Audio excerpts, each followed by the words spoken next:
नमस्कार दोस्तों, मैं मनीष कुमार भोज आप सभी का अपने यूट्यूब चैनल पहाड़ एजुकेशन में हार्दिक स्वागत करता हूं। दोस्तों, मैं आज जो टॉपिक आप लोगों के बीच लेके उपस्थित हुआ हूं, ये टॉपिक मेरे उन छोटे भाई बहनों के लिए है जो उत्तराखंड की सहायक अध्यापक एलटी भर्ती की परीक्षा की तैयारी कर रहे हैं। खास तौर से ये वीडियो उनके लिए रहने वाली।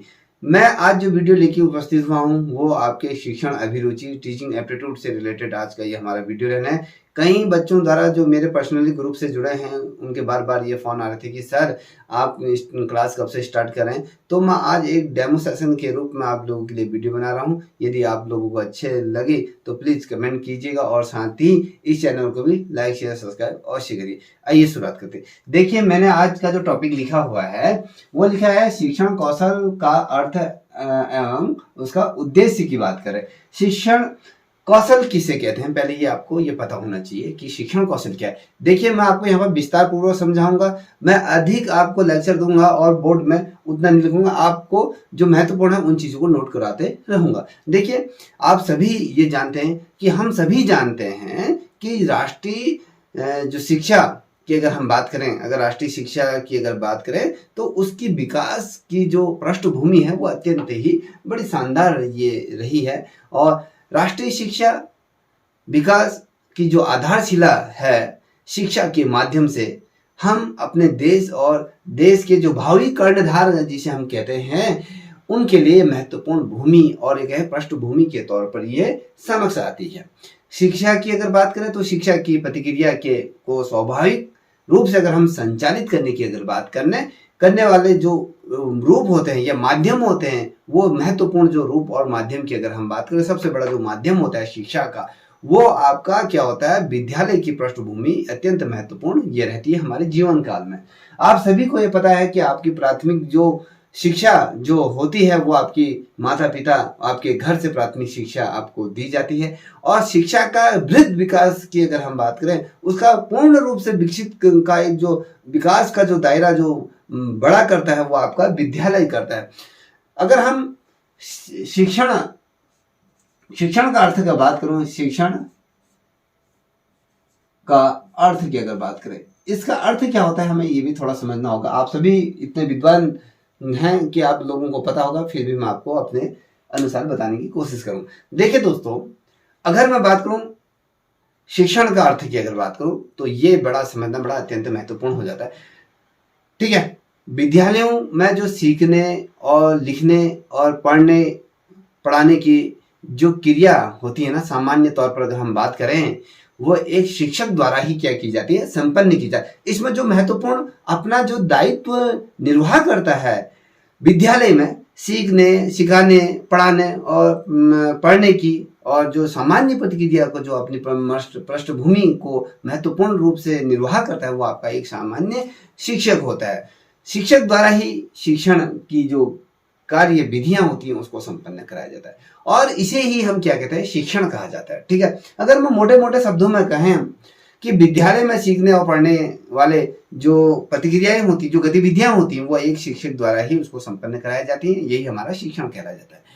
शिक्षण क्या है, एक सामाजिक प्रतिक्रिया है। आपको ये भी पता होना है, सामाजिक दायरा जो समाज का जो परिदृश्य होता है वो आपका क्या होता है, शिक्षण का एक सामाजिक प्रतिक्रिया का दायरा होता है, जिसमें शिक्षक सामाजिक परिवेश कि अगर मैं शिक्षक क्या होता है, सामाजिक परिवेश और उसके परंपराओं और के अंतर्गत सहभागिता के साथ अपने जो छात्र होते हैं, अपने जो ज्ञान होता है, अपना जो कौशल होता है, जो उसके द्वारा जो दक्षताएं अर्जित की होती है, उन दक्षताओं को उस व्यक्ति विशेष या कहीं उस छात्र तक पहुंचाने का कहीं ना कहीं वो कार्य करता है।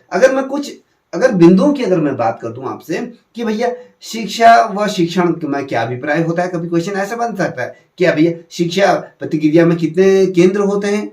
ठीक है, और साथ ही अगर मैं बात करूं केंद्रों में आपसी जो समन्वय होता है ना, सामंजस्य किस प्रकार से होता है, वो भी बहुत ज्यादा महत्वपूर्ण होता है।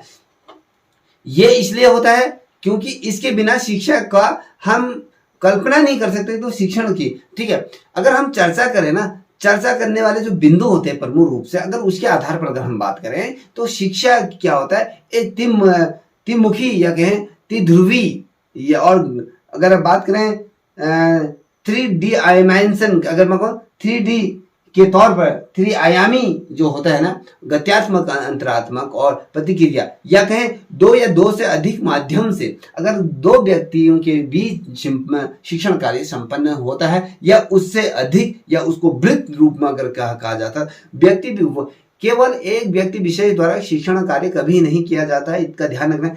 उसके लिए माध्यम होता है, आप किस चीज को पढ़ा। यदि आप शिक्षित हैं, अगर मैं अभी आप लोगों को अगर मैं यहाँ पे पढ़ा रहा हूँ, मेरा सामने अभी जो माध्यम है, जिस चीज को मैं अभी फोकस रख के रख रहा हूँ, वो मेरा कैमरा है, जिसपे मैं आप लोगों के लिए ये चीज, मेरे सामने क्या है, कैमरा मेरा वो एक विद्यार्थी के तौर पर जो जिससे मैं पूरा वार्तालाप कर रहा हूँ, जो मैं समझाने की कोशिश कर रहा हूँ, वो कैमरा के रूप में वो आप लोग हो, जिसके साथ ये शिक्षण विधियों का, अगर हम शिक्षण कार्य की करें, शिक्षण का अर्थ की अगर हम बात करें, तो वो संपन्न होता है।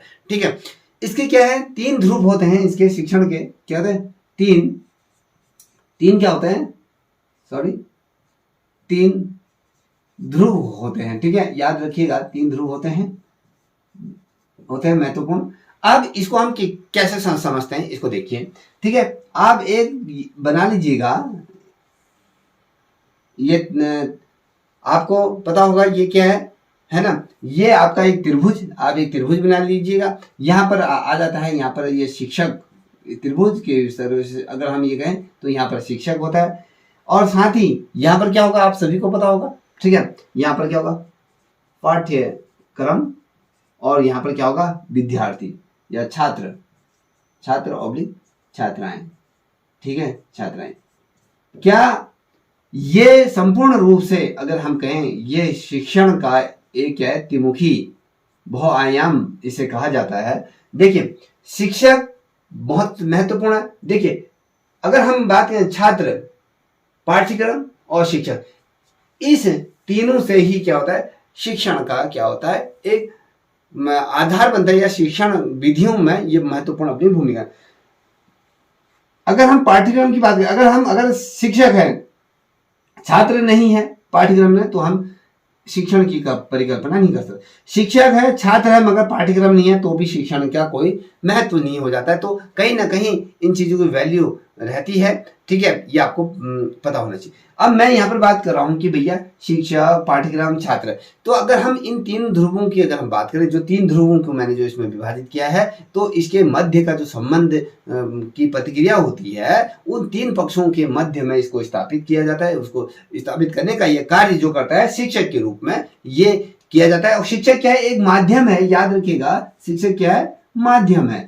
ठीक है, माध्यम के रूप में शिक्षक को हम जानते हैं। और शिक्षण की इन तीनों जो पक्षों की अगर हमने बात करें, जो ये 3 पक्ष हैं, इन 3 पक्षों का होना अत्यंत आवश्यक होता है। अगर हम सामान्य रूप से अगर हम बात करें, शिक्षण का सामान्य रूप को अगर हम जाने, सामान्य रूप को अगर हम देखें, तो उसको किस रूप में देखते हैं, अगर ज्ञान प्रदान करना और तथ्यों का बोध होना, और विद्यालय में जो छात्र अकेले ही ज्ञान प्राप्त कभी नहीं कर सकते हैं, इस चीज को हमेशा ध्यान दें। देखिए, ज्ञान का प्रदान करना, ठीक है, ज्ञान किसे है, शिक्षक को ज्ञान है, और जो तथ्यात्मक जो बोध होता है, और वो केवल आपके जो विद्यालय में छात्रों के को मध्य उसको स्थापित किया जाता है। और अगर हम विद्यालय की बात करें, तो विद्यालय में छात्र केवल ज्ञान ही प्राप्त नहीं करता, बल्कि वो क्या करता है, अपने शिक्षक और शिक्षक का ज्ञान को छात्रों तक पहुंचाने का क्या करता है, एक सरल माध्यम होता है। विद्यालय पहुंचाने के लिए कक्षाओं में विभिन्न क्रियाकलाप किए जाते हैं। जैसे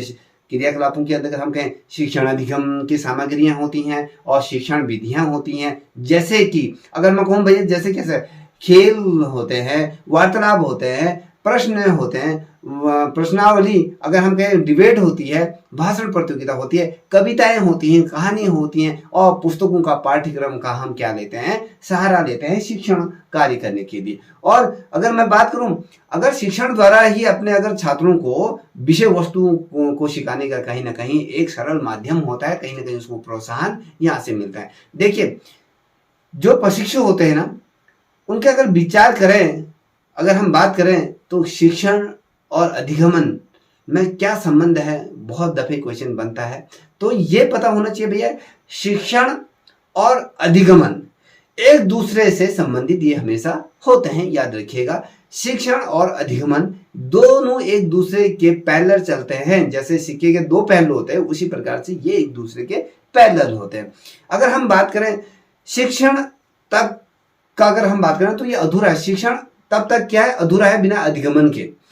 जब तक सीखने वाले को अपने ज्ञान का प्राप्ति के बारे में पता न हो या प्राप्त ज्ञान को जीवन में प्रयोग करने की अगर उसमें क्षमता उत्पन्न ना हो, तब तक शिक्षण शब्द का प्रयोग प्राचीन काल से ये होता रहा है। और इसकी सफलता की बात करें तो सीखने वाले और जो ज्ञान को अर्जित करने वाले पर क्या होता है? निर्भर करता है। आप किसी व्यक्ति को यदि कुछ चीज सिखा रहे हो तो वो उसकी बौद्धिक क्षमता, उसके सीखने के अधिगमन पर क्या करता है? निर्भर करता है। और शिक्षण की अगर बात करें, शिक्षण उसी समय की अगर बात करें, उसी समय होता है जब उसको सिखाया जाता है, उसी समय क्या होता है? शिक्षण का कार्य किया जाता है। ठीक है, ये आपको पता।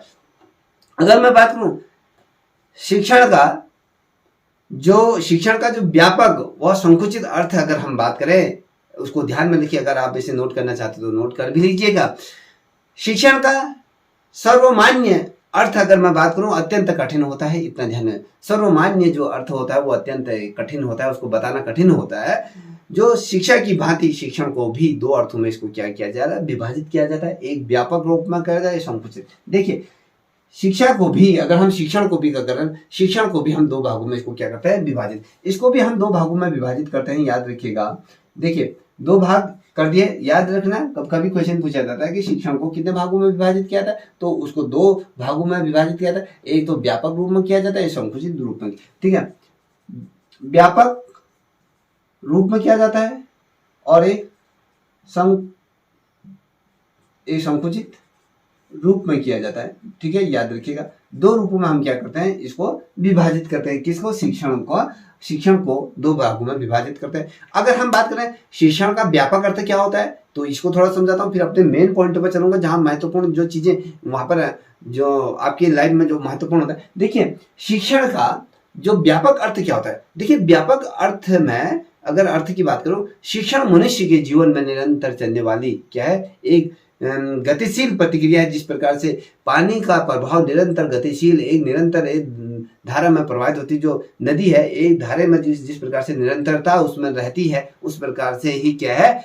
जो शिक्षा है मनुष्य के निरंतर जीवन पर्यंत चलने वाली ये प्रतिक्रिया है, जिसके अंतर्गत अगर हम बात करें, सभी व्यक्ति, वस्तुएं होती हैं, वातावरण होता है, साधन होते हैं, माध्यम होते हैं, घटनाएं होती हैं, व्यक्ति के जन्म से लेकर उसके मरणासन तक की अगर बात करें, कुछ ना कुछ जीवन में व्यक्ति हर पल सीखने की कला को विकसित करता रहता है और सीखता ही चला जाता है। देखिए यदि कोई बच्चा पैदा होता है ना, तो वो जब वो माँ के गर्भ से धरातल पर आ जाता है या जब पैदा हो जाता है, तब से लेकर जब तक वो शमशान घाट तक नहीं पहुंच जाता, तब तक उसके अंदर जो निरंतरता रहती है वो क्या होता है? वातावरण के साथ होता है, साधन के साथ होता है, माध्यम के साथ होता है, घटनाएं होती हैं व्यक्तिगत के जीवन में, और ये जीवन पर्यंत ये चलती रहती हैं। अगर मैं बात करूं, परिवार हो गया, विद्यालय हो गया, समाज हो गया है, वातावरण हो गया, उद्योग हो गया, सिनेमा हो गया, राजनीति हो गया, कला हो गया, साहित्य हो गया, प्रत्यक्ष तौर पर है, अप्रत्यक्ष तौर पर मनुष्य को कुछ ना कुछ शिक्षण विधियों के रूप में ये प्रदान करता है। शिक्षण कहीं ना कहीं हम इन तमाम चीजों से हम क्या करते हैं? प्राप्त करते हैं। और अगर हम इसी प्रकार से अगर हम बात करें बच्चों, तो शिक्षण में औपचारिक और अनौपचारिक दो भागों में हम इसको क्या करते हैं? विभाजित करते हैं। और जीवन की यही सत्यता है। देखिए शिक्षा की अगर हमने कहा, शिक्षण की बात करें, शिक्षण को भी हमने दो भागों में विभाजित है। एक तो क्या है? जीवन पर्यंत की अगर हम बात करें, एक औपचारिक, एक अनौपचारिक।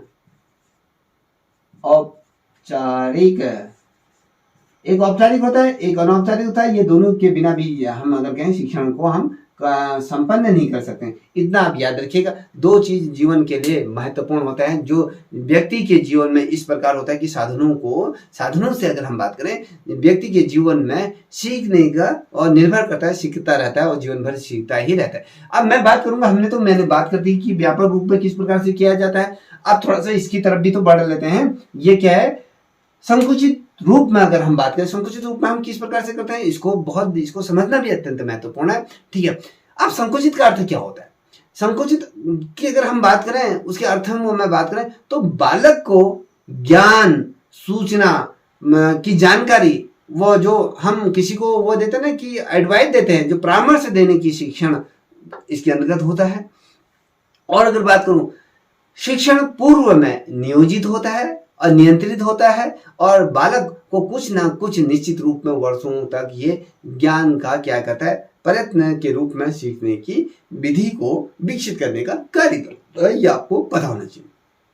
ठीक है, अगर मैं कुछ कहूं तो कुछ औपचारिक संसाधनों को बात करूं, अगर बात करूं जैसे उदाहरण के रूप में अगर मैं लूं, विद्यालय हो गया, कक्ष का निर्माण, कक्ष की अगर हम बात करें तो विद्यार्थियों को ये प्रदान की जाने वाली शिक्षा को ही हम क्या कहते हैं, शिक्षण का अर्थ और कला का ये उद्देश्य। देखिए, कभी आपने बहुत लोगों के मुंह से ये भी सुना होगा, निश्चित उद्देश्य को लेकर निश्चित समय में, अगर कहें निश्चित स्थान पर निश्चित अनुभव, जो अनुभवी व्यक्ति होते हैं उनके द्वारा दिए जाने वाली जो क्रियाकलाप होते हैं, शिक्षण होता है, वो जीवन पर्यंत अत्यंत महत्वपूर्ण। देखिए, आपके जो घर में जो गार्जियन है वो कहता है ना कि मेरे बाल ऐसे ही सफेद नहीं हो गए, उन्होंने घाट घाट का पानी, अनुभव जीवन में व्यक्ति के बहुत महत्वपूर्ण। अब ये अनुभव कैसा आता है, ये भी तो शिक्षण का ही एक भाग है। जब व्यक्ति किसी चीज को करता है, उसके अगेंस्ट वो अपने निरंतर उस चीज को फाइट करता रहता है, तो कहीं ना कहीं वो क्या करता है, इसमें सीखने की कलाएं को विकसित करता जाता है, और वो क्या करता है, जीवन पर्यंत वो सीखता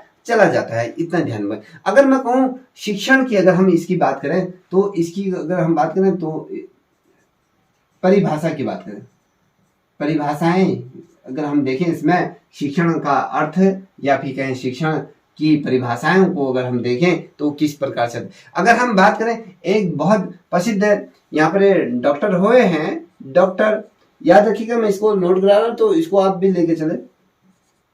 माथुर के अनुसार ये क्या कहते हैं, शिक्षण के संबंध में कहते हैं, इसको समझिएगा, डॉक्टर माथुर के अगर आधार पर अगर हम बात करें तो शिक्षण का अर्थ है जो विद्यार्थी को लेकर एक ऐसा अवसर प्रदान करना होता है जिसमें शिक्षार्थी अपनी अवस्था और उसकी जो प्रकृति के अनुरूप जो समस्याओं को हल करने की क्षमता या क्या करता है, विकसित करता है। ठीक है, ये आपको बताना, जिससे वह स्वयं योजना बना सकता है और शैक्षिक आधार पर सामग्रियों को, जो शैक्षणिक जो सामग्रियां होंगी उसको इकट्ठा करके उसको सुनियोजित तरीके से उसको सुसंगठित करके उस स्वरूप में अपने प्रयोग में ला सकता है और अपने लक्ष्य की प्राप्ति कर सकता है। ये आपका डॉक्टर माथुर के आधार पर ही कहा गया। अब ये अगर रायन के आधार पर, रायंस के अनुसार अगर हम बात करें, जो शिक्षण की परिभाषा की हो, परिभाषा, अब मैं राइम्स के आधार पर अगर बात करूं तो ये क्या कहते हैं, इसको भी थोड़ा सा समझिएगा। ये कहते हैं दूसरों को सिखाने के लिए दिशा निर्देश देने की बात करूं तथा या अन्य प्रकार से उन्हें निश्चित करने की प्रतिक्रिया को शिक्षण कहा जाता है। याद रखिए, राइम्स के आधार पर अगर हम बात करें, दूसरों को सिखाने के लिए दिशा निर्देश देने तथा अन्य प्रकार से उन्हें निर्देशित करने की प्रतिक्रिया को ही क्या कहा जाता है, शिक्षण कहा जाता है। ये आपको बताना है। योग अगर एक दूसरा है, जेम्स थाइन करके है, इनका नाम है, ये क्या कहता है, शिक्षण की अगर बात करें तो समस्त शिक्षण का अर्थ है सीखने में क्या करते हैं, वृद्धि करते हैं। ये आपको पता। अगर हम मोटे मोटे तौर पर अगर बात करें, जो शिक्षण का जो अर्थ होता है वो सीखने की कला को विकसित करना, इसका क्या होता है, प्रमुख उद्देश्य होता है। ये आपको विशेष रूप से ध्यान देना होगा। ठीक है, अब अगर मैं बात करूं जो बहुत ज्यादा महत्वपूर्ण है, तो यहां पर अगर हम बात करें जो आपके लिए अत्यंत महत्वपूर्ण होगा, मैं इसको मिटा देता हूं।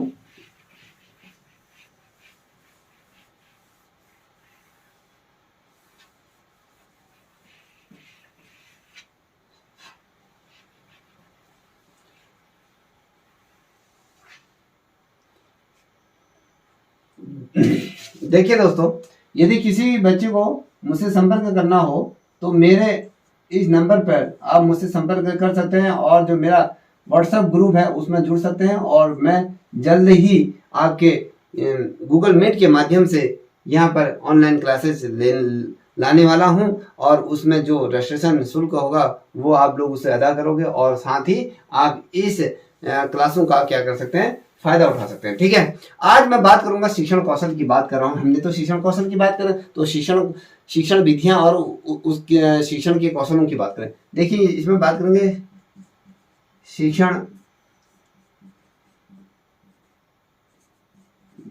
विधियां तथा शिक्षण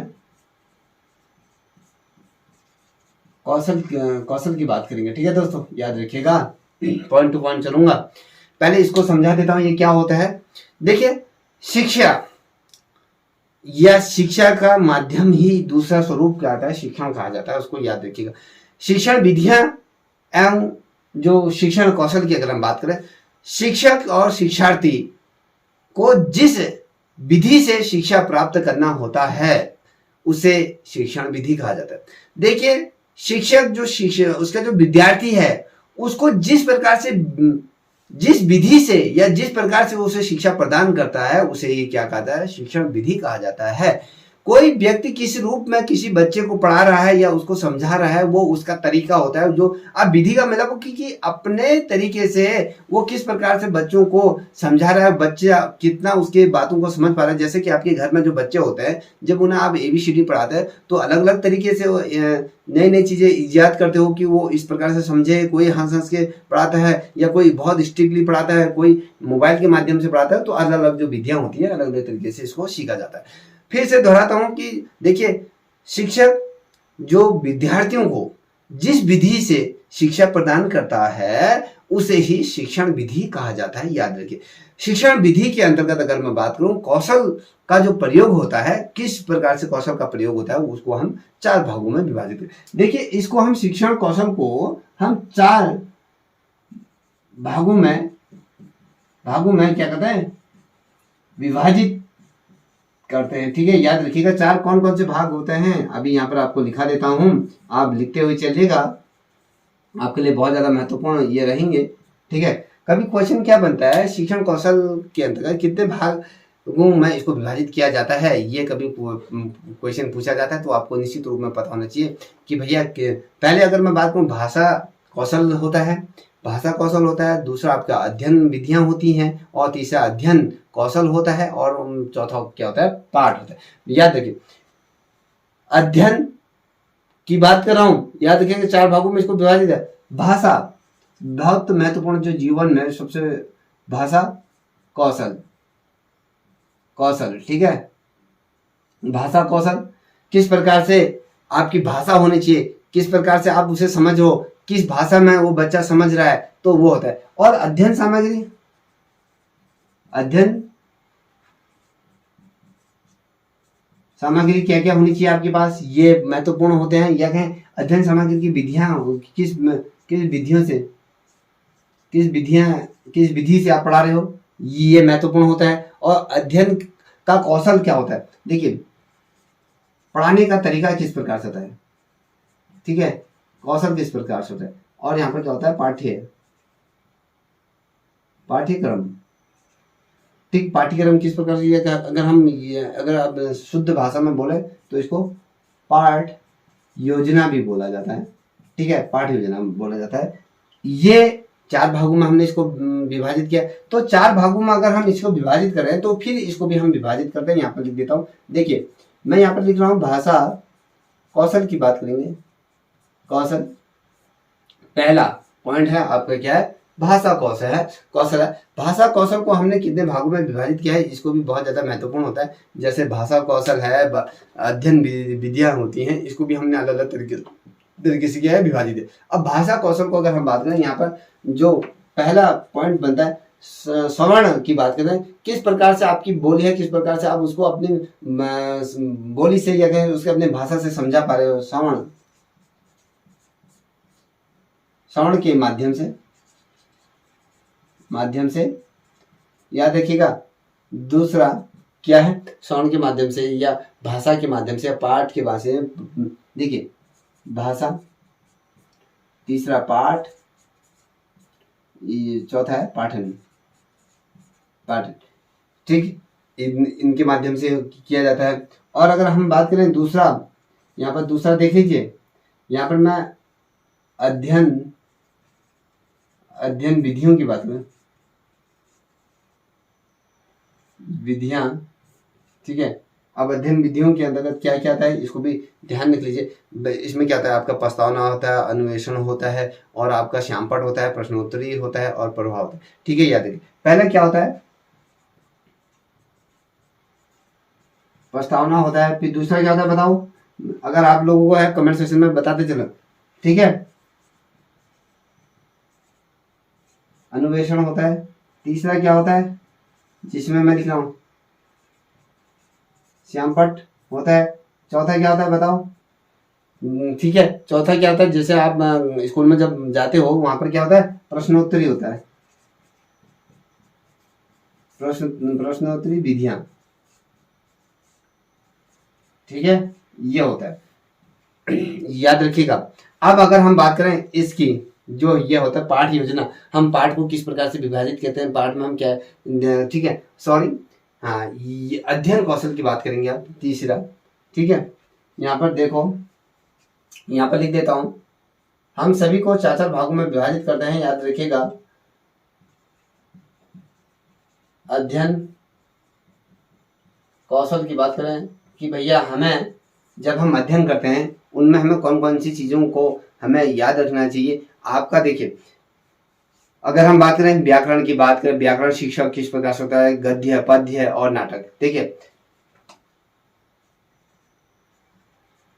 व्याकरण शिक्षण, व्याकरण की बात करेंगे, दूसरा का गद्य, तीसरा पद्य, याद रखिएगा, चौथा, इन चीजों को बहुत ज्यादा महत्वपूर्ण तरीके से याद रखिएगा आप, नाटक विधियों के माध्यम से,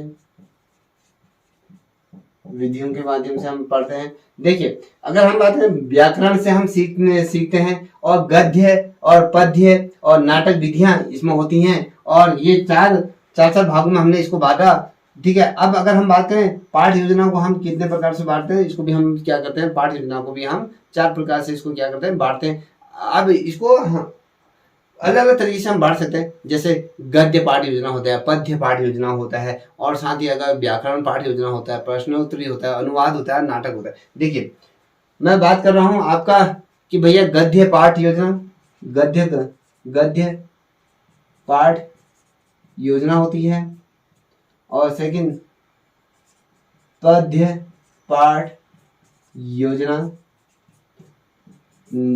तीसरा नाटक विधियां योजना, चौथा होता है आपका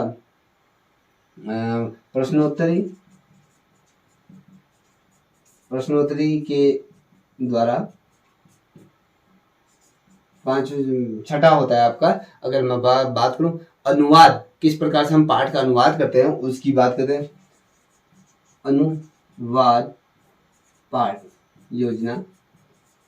इस प्रकार से हम क्या करते हैं, शिक्षण विधि या कहें शिक्षण कौशल को हम 4 भागों में विभाजित करते हैं। पहला भाग की अगर हम बात करें, कौशल, भाषा कौशल होता है, अध्ययन सामग्री विधियां होती हैं, अध्ययन कौशल होता है, ये कौशल है, ठीक है, कौशल, और पाठ योजना होती है। हमने अलग अलग तरीके से इसको बांटा, जैसे हम कहें भैया भाषा कौशल की बात करें कि श्रवण के माध्यम से, पाठ के माध्यम से, और अगर हम ये अलग अलग तरीके से ये होता है। अब मैं इसको आपको समझाता हूँ कि भाषा, याद रखिएगा, मैं स्क्रीन पर आपको बताता रहूंगा कि अगर हम भाषा कौशल की अगर बात करें तो भाषा कौशल क्या होता है, इसको समझिएगा। भाषा कौशल वह है जिससे सुनने, बोलने, पढ़ने, लिखने का कौशल क्या होता है, सम्मिलित इसके अंतर्गत होता है। किसी व्यक्ति को संप्रेषण की सहायता से उसे भाषा कौशल की दक्षता पर उसकी निर्भरता उस पर क्या करती है, निर्भर होती है। और ये याद रखिएगा। देखिए हमने कहा कि भैया इसके अंदर हमने आपको रखा श्रवण किस प्रकार से होना चाहिए, भाषा कौशल की विधियां होती हैं, श्रवण होता है, भाषण होता है, पाठन होता है, लेखन होता है। लेख किस प्रकार से होने चाहिए, जो ये अगर मैं इन 4 सोपानों की बात करूं, जो ये 4 सोपान होते हैं, इन सभी सोपानों को हम क्या करते हैं, क्रम सहज जो इस प्रकार से मैंने रखे हैं लेकर साथ लेकर हम क्या करते हैं, हमें इनको चलना पड़ता है। इसके बिना अगर हम भाषा कौशल को विकसित करने की बात करते हैं तो बिल्कुल भी नहीं कर सकते।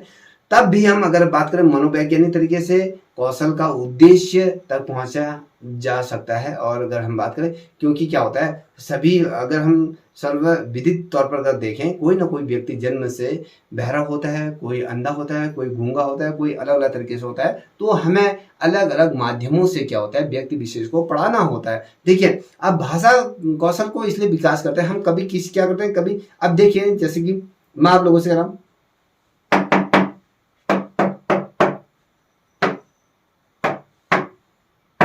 मैं इशारा कर रहा हूं ना, पहला दूसरा तीसरा चौथा पांचवा छठा। अब ये क्या है, हम अगर जो बोल नहीं सकता है तो हम उस जो सुन नहीं सकता है उसके लिए इस प्रकार से तमाम चीजें कहते हैं। कोई क्या होता है जन्म से बाहर, तो हमें इन चीजों को क्या करना पड़ता है, इसको समझाना पड़ता है बच्चों को। देखिए भाषा कौशल की अगर भाषा कौशल की जो सोपानों की बात करी मैंने, तो उसको किस प्रकार से ग्रहण किया जाता है, अभिव्यक्ति को किस प्रकार से उसे फुटअप किया जाता है, वो तमाम चीजें इसमें महत्वपूर्ण चीजें रहती। अगर हम कहें जो भाषा कौशल है उसको भी हम क्या करते हैं, उसके जो सोपान होते हैं उसके सोपानों को भी हम क्या करते हैं, 2 भागों में विभाजित करते हैं। पहला क्या होता है, ग्रहण कैसे किया जा सकता है। दूसरे भाग में क्या करते हैं, अभिव्यक्ति की बात करते हैं। अगर हम ग्रहण की अगर बात करें, किस प्रकार से ग्रहण किया है, तो पहले देखना पड़ेगा आपको श्रवण किस प्रकार से है और पठन किस प्रकार से है। ठीक है, ग्रहण के अंदर कि हम जो उसको ग्रहण करा रहे हैं उसके सुनने की या पढ़ने की क्षमता किस प्रकार से। अभिव्यक्ति की बात करते हैं तो भाषा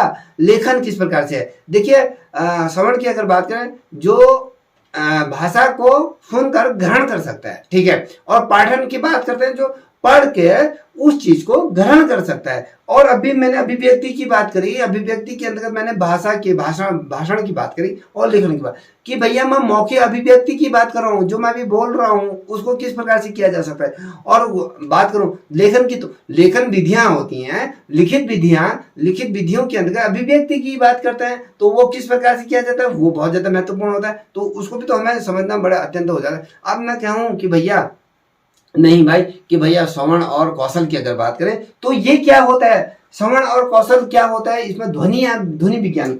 देखिए श्रवण और कौशल क्या है, ये क्या है, ध्वनि विज्ञान इसको कहा जाता है। ठीक है, याद रखिएगा, ध्वनि विज्ञान के अंतर्गत इसको रखा जाता है। और अगर मैं कहूँ पाठन और लेखन की बात करूं तो इसको लिपि विज्ञान के तौर पर रखा गया। देखिए पाठ प्लस, याद देखिए पाठ प्लस आपका लेखन किस प्रकार से होता है, पाठ और लेखन विधि ये क्या होता है आपका, लिपि विज्ञान के रूप में हम जानते हैं इसको। ठीक है, लिपि विज्ञान के रूप में हम इनको समझते हैं। अब अगर मैं बात करूं कि श्रवण कौशल की बात करें तो उसको जो ग्रहण करने वाले, जो उसको सुनकर उसको अपने अंतर मन में जो उसको विराजमान करता है, उसको सुनकर उस चीज का ज्ञान प्राप्त करता है, उसकी अगर हम बात करें, अगर श्रवण कौशल की बात करें तो ये क्या होता है, इसको थोड़ा समझना बहुत अत्यंत अनिवार्य है, जिसमें ध्वनियों का प्रयोग किया जाता है, ध्वनियों के माध्यम से पढ़ाया जाता है। भाषा का ग्रहण, अगर हम भाषा को अगर हम ग्रहण करने की बात करें तो प्राय क्या होता है, श्रवण के माध्यम से ही होता है। अनुमम जो होता है, जितने भी भाषा या शिक्षण का कार्य होता है वो आपके श्रवण के माध्यम से ही होता है। लेकिन केवल कुछ मात्र ऐसा होता है ना, कुछ मात्र सुनना पड़ता है। इसमें हमें क्या होता है, हम केवल इसके अंतर्गत जो श्रवण की भाषा का ग्रहण की अगर बात करें तो सर्वाधिक मात्रा में इसका माध्यम ये होता है। लेकिन हम क्या करें, केवल सुनना मात्र श्रवण कौशल नहीं होता है, इतना ध्यान रखें, बल्कि ध्यान पूर्वक सुनकर उन चीजों को अपने अंतर मन में उनको विराजमान करना, उनको ग्रहण करना, उस प्रकार से क्रिया प्रतिक्रिया करना, यही क्या होता है, श्रवण कौशल की विधियां होती हैं। अगर मैं बात करूं कि श्रवण कौशल में आने वाली कुछ विधियां क्या किस प्रकार से होती है, कि भैया कौन सी विधियां श्रवण कौशल के अंतर्गत आती हैं। देखिए, जो वाक्य होते हैं, वाक्य की जो तीव्रता होती है, स्पष्टता होती है, और तेज या ध्वनि धीमी या तेज जो श्रोता को ध्यान से सुनाए दे या सुने, उसके बजाय वो कहीं और क्या होता है, वो कभी ऐसा होता है ना, अगर मैं जोर से माइक में बोलूं, बहुत जोर से, अगर मेरे आसपास जो बच्चे बैठे मैं बहुत जोर से बोलूं, तो उन पे मेरा श्रवण का क्या असर होगा, उससे क्या होगा, या तो वो सुनने के बजाय कहीं और उनका ध्यान होगा, या उसमें बहरापन आ सकता है, या कठोर हलचल में पैदा हो सकती है, तमाम चीजें उसके अंतर्गत आता है, या आपको स्पष्ट तौर पर बताना। अगर मैं बात करूं कि भैया कौशल, श्रवण कौशल के विकास के तत्वों की अगर बात करूं कि कितने तत्व होते हैं, अगर व्यक्तता की बात करूं के प्रति अगर बात करूं, तो जो श्रद्धा की बात करूं, इसके अंतर्गत जैसे विषय के अंतर्गत रुचि होना होता है, व्यक्तता के संपूर्ण संप्रेक्षण होता है, और किस शैली में वो सीखना चाह रहा है, तकनीकों की साधनों की बात करते हैं, उनका उपयोग किस प्रकार से किया जाता है उसकी बात करते हैं। जैसे आकाशवाणी की बात करें, दूरदर्शन के बारे में बात करें, नाटक के माध्यम से बात करें, चलचित्रों के माध्यम से बात करें, और अन्य माध्यम ऐसे होते हैं जिसके माध्यम से हम संप्रेषण को स्थापित कर सकते हैं। ठीक है, याद रखिए। अगर मैं भाषा, याद रखिएगा, अगर हम भाषा की बात करें तो भाषा कौशल जो होता है उसमें उद्देश्य होता है। उद्देश्य की अगर हम बात करें, मौखिक अभिव्यक्ति के अंतर्गत बात की थी भैया, मौखिक अभिव्यक्ति की बात की थी आगे मैंने भैया। ठीक है, अब मौखिक अभिव्यक्ति अपने आश्रय के आधार पर उसको प्रकट करने के लिए शब्दों को क्या किया जाता है, सुनियोजित तरीके से या पंक्तिबद्ध तरीके से उनका प्रयोग किया जाना होता है, और उसे भाषण के रूप में उसको किस प्रकार से विकसित किया जाता है, उनके ताना बाना को बुनकर एक भाषण कौशल का क्या किया जाता है, विकास किया जाता है। और शब्दों का उच्चारण करना मात्र भाषण नहीं होता है, बल्कि उसमें क्या होता है, शुद्ध उच्चारण करना ही क्या होता है, भाषण कौशल के अंतर्गत होता है। ये नहीं कि आप बोलते गए, आप ना उसका अर्थ है, ना उसका पैर है, ना उसका सर है, तो ये भाषण कौशल के अंतर्गत उसे नहीं लिया जाता है। ठीक है, याद रखिएगा ये तमाम चीजें। अगर हम बात करें कि पाठन कौशल क्या होता है, ये पाठन कौशल की अगर बात करें, देखिए हमने श्रवण की बात करें, अब हम बात, ये वाला जो हमने बात करी ये हो गया। अब पाठ प्लस आपका लेखन विधियों की अगर हम बात करें, जो आपको लिपि विज्ञान के अंतर्गत हम जिसको रखते हैं, तो पाठित ग्रहण जो संस्कृत में कहा जाता है, जो पठन कौशल अगर हम बात करें, तो केवल पढ़ना मात्र पठित कौशल नहीं होता है मेरे भाई, याद रखिएगा, बल्कि ध्यान पूर्वक पढ़कर उसके अर्थ को ग्रहण करना, उसके अर्थ को सीखना, यही जो कौशल होता है वो पठन कौशल के अंतर्गत आता है। छात्र पढ़कर ही उसका अर्थ या उसके अन्वेषणों को क्या करता है, प्रयोग में लाता है या उसको करता है। सुनने मात्र से ही अशुद्धियां संभव नहीं हो सकती, याद रखिए, जब तक उसको लिखा नहीं जाएगा, पढ़ा नहीं जाएगा, शब्दों का सही उच्चारण नहीं होगा, तब तक आप पठन कौशल को संपन्न नहीं कर सकते। क्या होता है, इसके निवारण में पठन से अधिक क्या होता है, आपको जो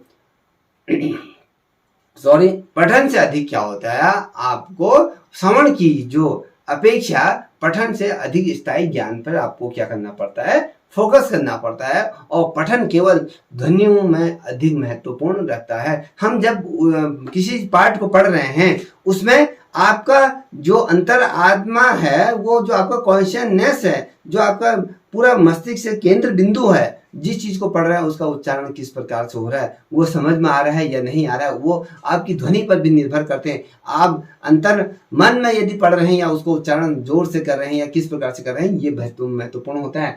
अब मैं कहता हूं कि लेखन विधि की बात कर रहा हूं, तो लेखन कौशल क्या होता है। लेखन कौशल का मुख्य उद्देश्य की अगर बात करें, लेखिका या अभिव्यक्ति इसे कहा जाता है, लेखिका अभिव्यक्ति इसका होता है। अपने आश्रय से अगर मैं बात कहूँ, उसको प्रकट करने के लिए शब्दों को संगठित रूप में, उसको क्या करें, संगठित रूप में या सुशिक्षित रूप में प्रयोग किया जाता है, और लेखन उसको कहा जाता है। शब्दों को सही क्रमबद्ध तरीके से उसको पंक्तिबद्ध करना और उसको लेखना, वो क्या कहता है, लेखन विधि के अंतर्गत या लेखन कौशल के अंतर्गत उसको प्रयोग किया जाता है। इसके अंतर्गत अगर मैं बात करूं, यह भी ध्यान देना अत्यंत आवश्यक हो जाता है बच्चों कि शब्दों का जो प्रयोग हो रहा है वो शुद्ध हो रहा है या नहीं हो रहा है, या सुसंगत तरीके से हो रहा है या नहीं हो रहा है, इस पर भी क्या होता है, पूरा ध्यान दिया जाता है। ये आपको पता होना चाहिए। ठीक है, अगर मैंने बात करता हूं कि भैया यहाँ पर देखिए, अब मैं बात करूं कि अध्ययन कौशल क्या होता है। अध्ययन हम जो करते हैं, अध्ययन का मतलब होता है कि प्रस्तावना कौशल का मुख्य उद्देश्य पूर्व ज्ञान का परीक्षण कराना होता है। इसमें अब मैं कुछ ऐसे जैसे प्रश्न होता है कि प्रश्न की अगर बात करूं, प्रश्न पूर्व ज्ञान से संबंधित किया जाता है या होना चाहिए या नहीं होना चाहिए, ये तमाम चीजें इसके अंतर्गत होता है। और अगर मैं दूसरा प्रश्न अगर रखूं तो क्या होता है, प्रश्न सरल व स्पष्ट होना चाहिए। एकदम बिल्कुल सही प्रश्न आपका स्पष्ट होना चाहिए, सिंपल होना चाहिए, समझ में आना चाहिए। अगर मैं कहूँ अंतिम प्रश्न में जो समस्या होना चाहिए, समस्या का हो जो समस्यात्मक होना चाहिए या नहीं होना चाहिए, जो पाठ को बढ़ाने में और उसकी प्रस्तावना, उसके कौशल और शिक्षक द्वारा जो बार बार जो सवाल किए जाते हैं उससे संबंधित होता है। और अगर मैं कहूँ क्रमबद्ध तरीके से होता है, एक सवाल में सकारात्मकता होनी अत्यंत आवश्यक हो जाता है। ठीक है, ये आपको पता होना चाहिए। अगर मैं बात करूं अन्वेषण प्रधान प्रश्नों की बात करूं तो वो क्या होता है, प्रस्तावना केवल क्या होता है, प्रस्तावना केवल कौशल का अंत समस्यात्मक तरफ का अन्वेषण प्रस्तावना में पूछे जाते हैं। अगर मैं कहूं कि कई बार ऐसा होता है, इस तरह के प्रश्न छात्रों में चिंता या शक्ति या कल्पना या उसकी शक्ति या अंतर्मन की शक्ति को विकसित करने में कहीं ना कहीं अपना महत्वपूर्ण ये क्या करता है, भूमिका अदा करता है। अगर मैं बात करूं, कल मैं जो आपको जो पढ़ाऊंगा वो आपको जो यहाँ पर है दिया था, जो पोर्शन है, इसको मैं पढ़ाऊंगा आपको श्यामपट्ट क्या होता है। तो आज की क्लास कैसी लगी तो आप कमेंट सेक्शन में अवश्य बताइएगा। अगर अच्छी लगी हो तो क्लास कंटिन्यू करेंगे। ठीक है, और जो बच्चा मेरे से जुड़ना चाहता है तो आप इस नंबर पे मेरे से संपर्क कर सकते हैं। तब तक के लिए इतना ही। जय हिंद, जय भारत, जय उत्तराखंड।